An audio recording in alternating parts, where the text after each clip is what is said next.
Problem drinking prevention. What have we heard about alcohol and what do we need to know? The alcohol we drink is ethanol-based. Ethanol is a clear, bitter-tasting, and unstable liquid that is made when yeast in plant-based foods is broken down or fermented by sugar. In short, ethanol is a waste product that comes from the bowels of fruits and grains. Sounds excrementy. When we drink ethanol, aka alcohol, it is very easily absorbed into the blood and distributed throughout the body to almost every vital organ. So why is drinking so common and popular then? Besides, it's legal, so no worries, right, brah? Not really, brah. There are worries. And some faulty assumptions out there. But before we jump into that, let's acknowledge one of the biggest reasons people do drink alcohol. When consumed, ethanol talks to our brain neurobiologically by increasing the amount of dopamine and other pleasure chemicals that enter into the brain's reward center. In simple speak, for my sake, not necessarily yours, a large reason people drink is because of the experience of pleasure and how it makes them feel. Because pleasure comes in the form of a central nervous system depressant, people often report drinking helps them feel relaxed and escape, lifts their mood, makes things funnier, and gives them social courage. No doubt, sounds fun to me. But before we grab a bottle opener, let's clarify a few important things and put to bed certain misconceptions about alcohol so we can make a more informed decision about if and when we choose to drink. Concerning laws and alcohol, drinking is only legal in the U.S. for those who are above the age of 21, and for good reason, now that we know how incredibly harmful alcohol is on the underaged and developing brain. Truth be told, if human development and brain specialists were in charge, and alcohol sales and revenue had no say, the legal drinking age in our country would likely be pushed out even further, past 21, as the brain isn't fully developed until age 25, and some say 26. Which leads us to an important newsflash. In case you didn't know, the legal system shouldn't be our go-to authority about best health and wellness practices. Legal doesn't always mean good, and illegal doesn't always mean bad. After all, there are currently no federal laws in the U.S. restricting pregnant women from consuming alcohol, but most people join forces in that prevention effort. And hey, while we're on the topic of legalese, check out some of these outrageous and comical state laws that are still on the books today. In Iowa, it's illegal to kiss someone for longer than 5 minutes. Get the handcuffs out. In Georgia, it's unlawful to eat fried chicken with a fork. I guess they don't fork around.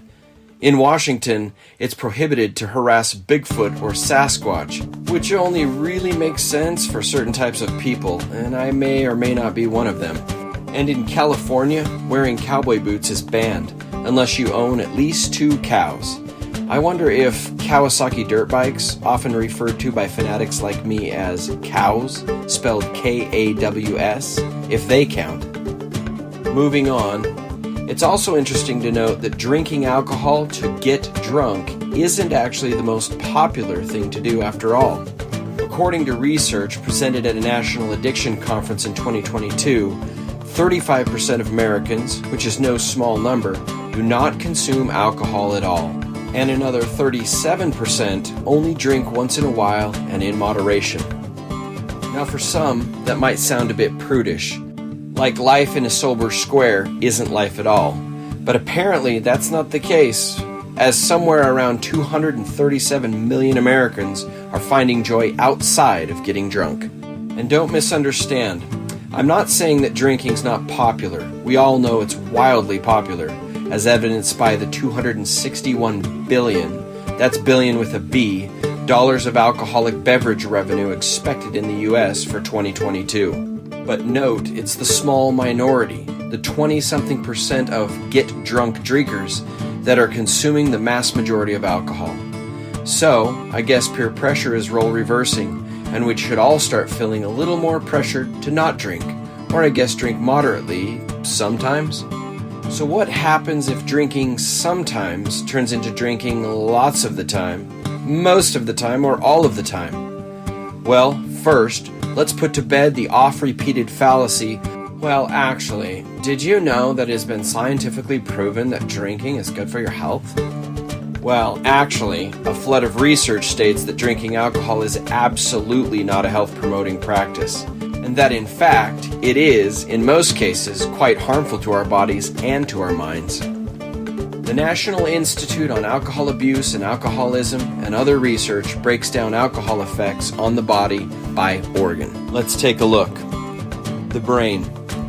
Alcohol negatively affects the brain by interrupting the way it looks, develops, and communicates. It affects our mood and behavior and slows down clear thinking and movement coordination. Chronic drinking can also lead to alcoholism and addiction, a brain system disease of decision-making. This can lead people to struggle both physiologically and psychologically to stop or slow down problem drinking behavior in spite the many surrounding negative consequences. The heart. You probably heard somewhere that alcohol is good for your heart, but that's an oversimplification of something that only applies in very special cases. In actuality, alcohol stresses the heart and stretches it out to the point of causing heart muscle droopiness, also known as cardiomyopathy. It can also cause the heart to beat out of sync, increases blood pressure, and the chance of stroke. I can't say I'm interested in a droopy offbeat heart. The liver.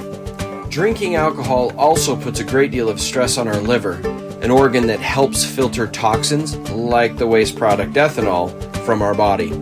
Liver tissue becomes fatty, scarred, and inflamed when it is overworked by alcohol in the bloodstream. The pancreas. Our pancreas, an organ that breaks down our food to make it more usable, is also injured by ethanol. Diabetes, a disease connected with the pancreas, is also correlated with alcohol consumption. Cancer. Not only is there now a strong consensus among contemporary researchers that alcohol drinking can cause several types of cancer, but consumption of alcoholic beverages has been officially added to the U.S. Department of Health and Human Services list of known human carcinogens. Immune system. Alcohol weakens our body's ability to fight sickness and disease and ward off infections, even up to 24 hours after intoxication or being drunk. So let's quickly sum up the research by saying moderate drinking may not be a health risk to you if you, buckle up for this one folks, are not pregnant or over the age of 26 or under the age of 30, have or have had potentially compromising medical concerns, especially related to the heart, liver, brain, kidneys, pancreas, lungs, stomach, intestines. Are there any organs left? Or struggle or have struggled with mental health, have or have had an addiction, suffer from erectile dysfunction, or have a family history or genetic predisposition to any of the above mentioned. In other words, if you are pristinely healthy and in the prime of your early adulthood, also known as a superhuman, then moderate alcohol consumption might not be bad for you. But for the rest of us, I guess we best be careful.